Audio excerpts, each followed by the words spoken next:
Adanya larangan penggunaan kantong plastik oleh pemerintah dikhawatirkan akan berdampak bagi pelaku usaha penjualan plastik di Kota Palembang. Dari sumbernya itu kayak kan jadi tidak pro sama pemerintah takutnya. Terkait larangan penggunaan plastik oleh PJ Wali Kota Palembang terhitung tanggal 1 Januari 2025 mendatang dikhawatirkan pelaku penjualan plastik. Penjual plastik Asep mengatakan dengan adanya larangan tersebut akan berdampak pada menurunnya penjualan kantong plastik. Kalau usaha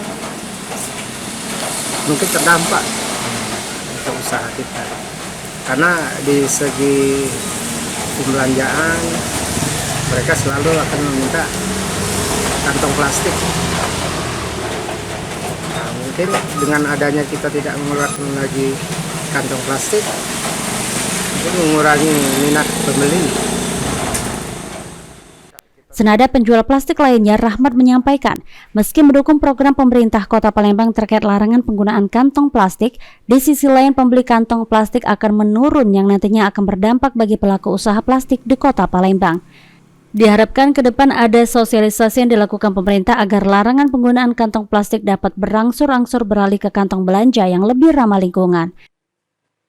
Dampak kalau dengan adanya pelarangan ini mungkin ada beberapa persen dari kebutuhan plastik akan berkurang. Tapi kita tetap pro terhadap pemerintah untuk mendukung program pemerintah pelarangan penggunaan plastik. Oke, karena ini cuman plastik belanja Kak ya, bukan Iya, yang styrofoam dan sebagainya. Iya, ini plastik dalam hal ini kan yang dilarang kan mungkin kresek kayak gitu, seperti kantong asoy kayak gitu kan. Tapi untuk wadah makan yang berbahan plastik itu masih mungkin diperlukan itu untuk wadah atau untuk sebagai tempat menyimpan makanan. Oke, jadi Eki Saputra, PAL TV.